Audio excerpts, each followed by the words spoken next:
പീഡാനുഭവ വെള്ളിയുടെ ആരവങ്ങൾക്ക് ശേഷം ശാന്തതയുടെ ഒരു ദിനം, വലിയ ശനി, ഉത്ഥാനത്തിന് ഒരുക്കമായ ധ്യാനദിനം. അന്ന് നടത്തപ്പെടുന്ന ജ്ഞാനസ്നാന വ്രത നവീകരണത്തെക്കുറിച്ച് മാത്രം ഒന്ന് ചിന്തിച്ച് നോക്കാം. ഒരു ഫ്ലാഷ് ബാക്ക് പോലെ നമ്മളൊക്കെയും പരിശുദ്ധ മാമോദീസ സ്വീകരിച്ചവരാണ്. ചെറുപ്പത്തിൽ ജ്ഞാനസ്നാന മാതാപിതാക്കളുടെ കരങ്ങളിൽ വഹിക്കപ്പെട്ട് ദേവാലയത്തിലേക്ക്, മാതാപിതാക്കളുടെയും പ്രിയപ്പെട്ടവരുടെയും സാന്നിധ്യത്തിൽ പരിശുദ്ധമായ കൂദാശ നമ്മൾ സ്വീകരിക്കുന്നു.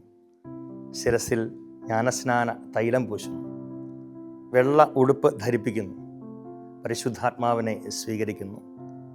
നമ്മുടെ പ്രിയപ്പെട്ടവരോട് ചോദിക്കുന്നു, പാപവും പാപമാർഗങ്ങളും ഉപേക്ഷിക്കാൻ നീ തയ്യാറാണോ? ഈശോ മിശിഹായെ നിന്റെ രക്ഷകനും നാഥനുമായി നീ സ്വീകരിക്കുന്നുവോ? കാലം ഏറെ കഴിഞ്ഞു. ഇതര കൂദാശകളൊക്കെ സ്വീകരിച്ച് ആത്മീയ ജീവിതത്തിൽ നാം ഏറെ വളർന്നു. പക്ഷേ എവിടെയൊക്കെയോ അന്ന് സ്വീകരിച്ച ആ വിശുദ്ധ വസ്ത്രത്തിൻ്റെ നൈർമല്യം നഷ്ടപ്പെട്ടു പോയി. കയ്യിൽ വഹിക്കപ്പെട്ട പ്രകാശത്തിൻ്റെ ദീപ്തി കുറഞ്ഞുപോയി. ഒരു വിചിന്തനം, തിരിഞ്ഞുനോട്ടം നമുക്കും അനിവാര്യമാണ്. എൻ്റെ നിർമ്മലത ഇന്ന് എന്തുമാത്രമുണ്ട്? എൻ്റെ വസ്ത്രത്തിൻ്റെ വിശുദ്ധി, എൻ്റെ ജീവിതത്തിൻ്റെ നൈർമല്യം വീണ്ടും കാത്തു സൂക്ഷിക്കാൻ ഞാൻ പരിശ്രമിക്കേണ്ടതില്ലേ?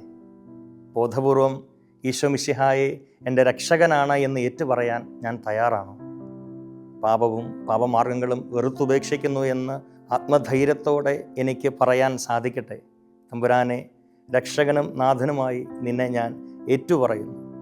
ആരുടെ മുമ്പിലും സധൈര്യം നിന്നിലുള്ള വിശ്വാസം ഞാൻ പ്രഘോഷിക്കും.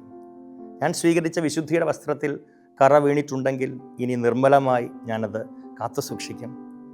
ഞാൻ കയ്യിൽ സ്വീകരിച്ച നിന്റെ പ്രകാശം ഒളിമങ്ങാതെ അനേകരിലേക്ക് എൻ്റെ വഴിയിൽ ഞാൻ കൊണ്ടുപോകും. ദൈവം അനുഗ്രഹിക്കട്ടെ. ഒരുക്കത്തോടു കൂടി ഈസ്റ്റർ ദിനത്തിലേക്ക് നമുക്ക് പ്രവേശിക്കാം.